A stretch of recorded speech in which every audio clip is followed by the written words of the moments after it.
I'm Jack Dever from the Home Solution Show. It is late August, but it's never too late to take care of your deck the right way.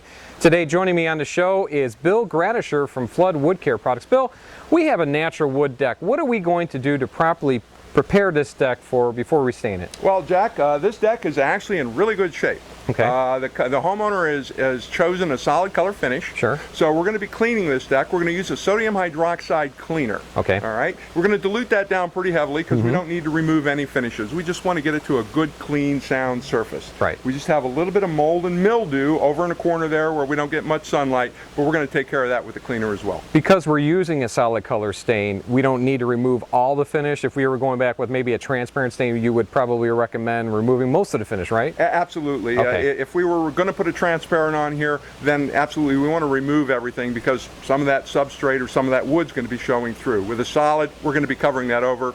Our key here is a sound surface. Perfect. Well, let's take a couple shots and see what we're going to do to properly prepare this area before we treat it. Okay.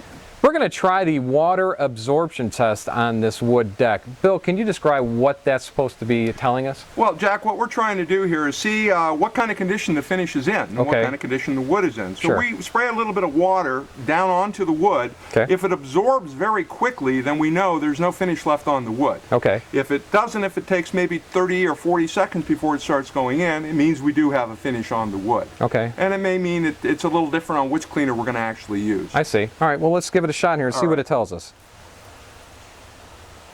So we can see here how this is kind of beaded up. Right. And it's really not absorbing. So that means we have a finish that's actually in fairly decent condition here. Okay. All right, so it's kind of worn away a little bit.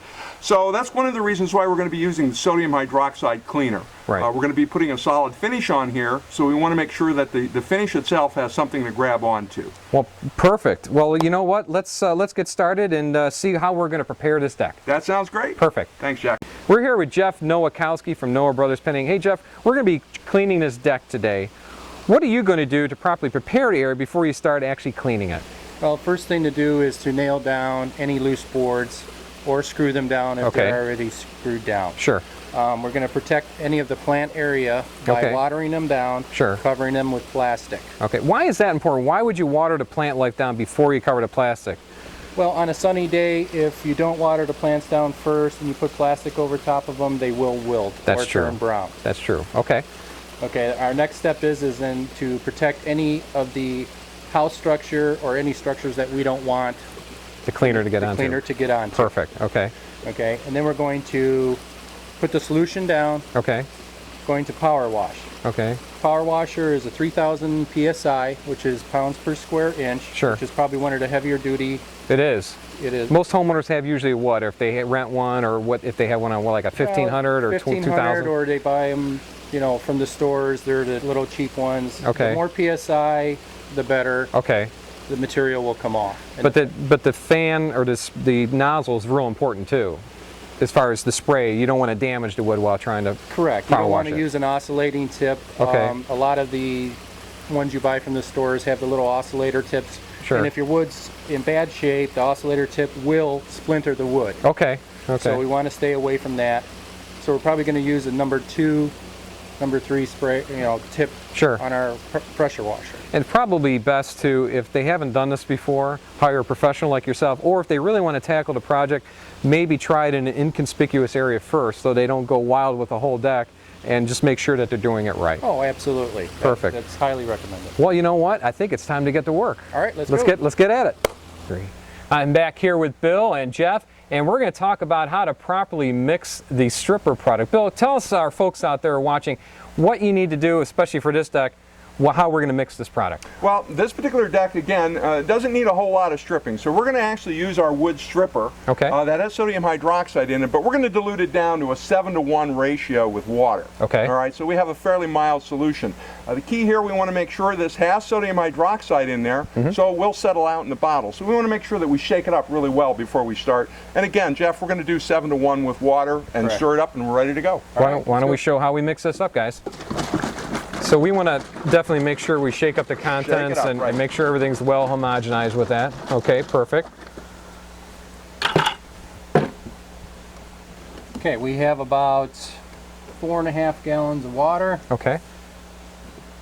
We're going to put in about 3/4 of a gallon of solution. Perfect. And we just pour that in there at this point? Pour and just this mix in here. Okay.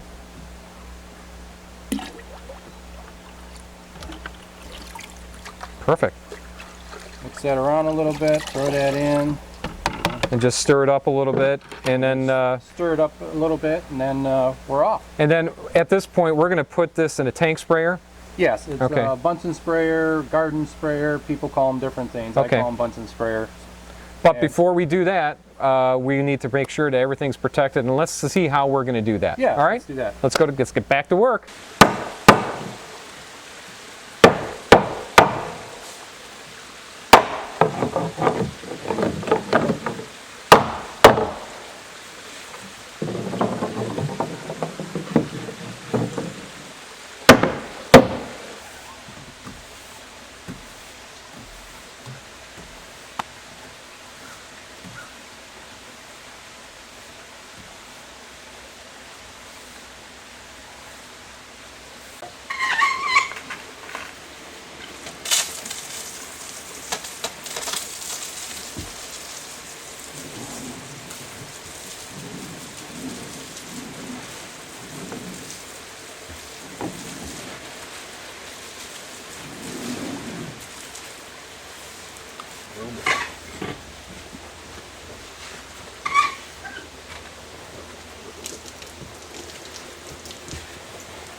I'm back here with Bill, and the guys have taken a break here cleaning the deck, and we want to talk about, Bill, real quick before we come back and stain this deck. How long does the deck really need to sit before we come back and stain it? Well, we've got a fair amount of water on here. We've got a lot of trees and a lot of shade, so we're going to want this deck to dry about 48 to 72 hours, so 2 or 3 days. Okay, so part 2 will show us coming back, prepping the area, and staining the deck.